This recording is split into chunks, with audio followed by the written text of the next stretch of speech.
Hello and welcome to the Shine On Network, where we feature female entrepreneurs. My name is Genesis Hay Crick and I'm the founder of Genesis Speaks.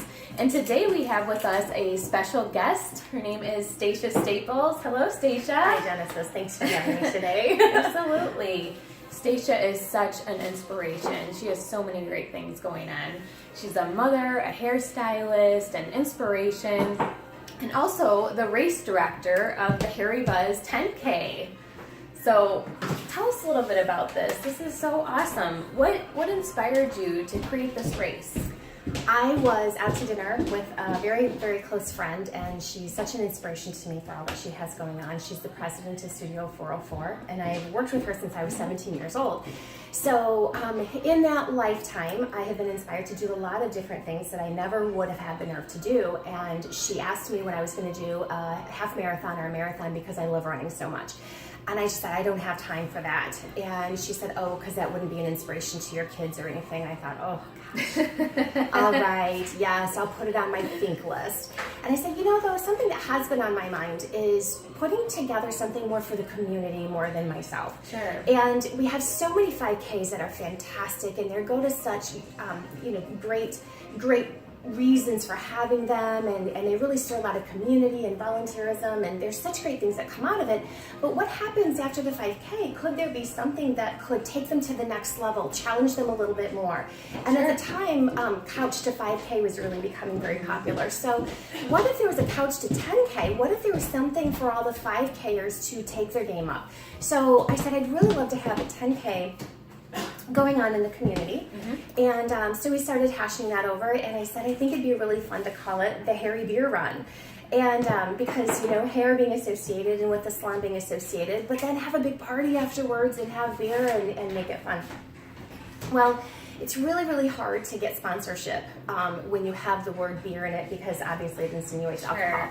And there's not a lot of places that can get involved with that. So we went back to the drawing board, myself and the committee, and we came up with Harry Buzz Run. Mm-hmm. So of course, Harry and Buzz with the hairstyle of the Buzz. But Wall Clipper in Sterling, Illinois is also a contributor to our race, and so we thought with their Buzz Clippers, it insinuates them and brings them in, and also buzz around town. What's going on? Not in a gossipy kind of way, but in hopes that people are talking about the Harry Buzz 10K and what is that and why is it such a weird name. And also with a buzz, it can insinuate that there's a party afterwards and there's going to be some fun. So that's where the Harry Buzz 10K came from. That's really cute. I love that. And I love when you hear the meaning behind, why you're doing it, and just how everything came to fruition. That's so, so cool. So there's a lot of people that probably are interested in doing something like this. They may have done a 5K or smaller races. So if they were to look at this and see 10K, oh my gosh, that seems very overwhelming and challenging, intimidating. Yes.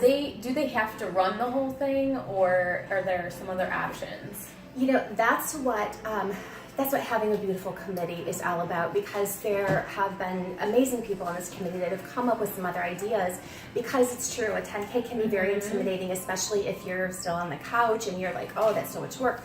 But, and sometimes 5Ks even, 5K runners are so a little intimidated by the ton, so you can absolutely split it up. We have a relay division that you can have up to 4 people, and it's an unregulated distance. So even if you can't walk very far, you can take your distance. You can have up to 3 other people to take the rest of the distance. If you're a 5K, or split it up between the partner and both of you get the 5K in. What you'd be going for is the charitable organization for the highest participation count. Oh, okay. So there's many different ways to win the race without actually having to come in first. Sure. So now if a nonprofit organization wanted to get involved, could they sign themselves up, or does it have to be an individual runner, or how exactly does that work?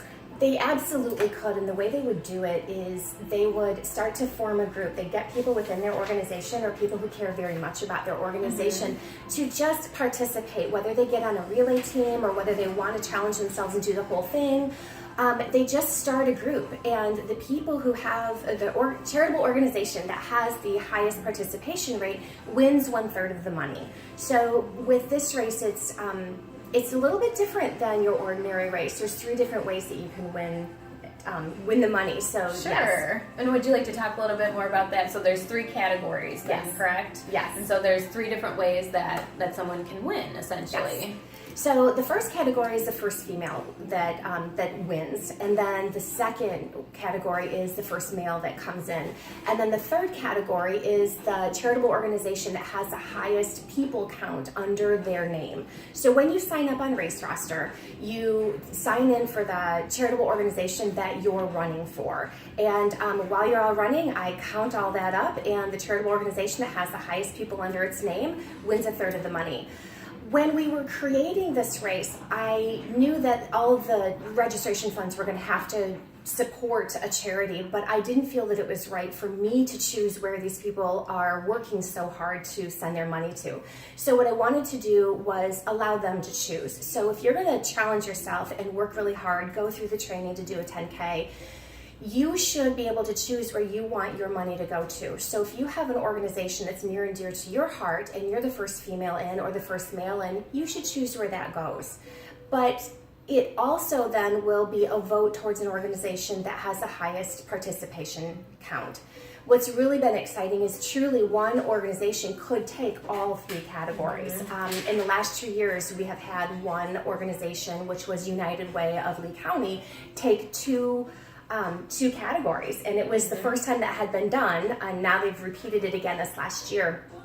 And they took the fastest female, and they also took the largest participation count. So I encourage other organizations to get involved, because if they had the fastest male, the fastest female, and the highest participation count, they could take all of the funds, which is awesome. But there's an opportunity for up to 3 organizations, and it needs to be inside the Sauk Valley area, because that was something else I felt passionate about, is so often the money is distributed outwards. And that's wonderful too, because everybody needs it. However, this is something that I really wanted to host within our community. So the charitable organizations inside the Sauk Valley, I really wanted them to benefit first. Keeping it local. Yes, absolutely. It's really cool. Yeah, well, so if you're interested in doing this, how would they go about getting signed up and getting started? So they go on raceroster.com, and you just get yourself signed up and you're all ready to go. It's on October 15th of 2017. It is a Sunday morning, and it is at 9 a.m. We meet here at Studio 404, and you will also be able to pick up your race bag the night before or the morning before the race. And this is really great, Stacia, because this is one of those things that just keeps growing, continuing to evolve. More and more people are becoming a part of it. And the thing that I like about it the most is that you can pick your own charity to support. I mean, that is just so awesome. I mean, I've never heard of a race like that. You go into it knowing that you're supporting a specific cause, but with this, you can support any charity. So that's really great. Thank you. I'm super excited about it. I've got a fabulous committee, and I'm really proud of them. They come up with some really great ideas. Yeah. Well, thank you for listening today. Thank you for being a part of the Shine Ed Network, and definitely get signed up for the race. And Stacia will be at Studio 404 if you have any other questions, and we appreciate you being here today with us. Thank you so much, and thank you, Genesis, for talking today. Absolutely.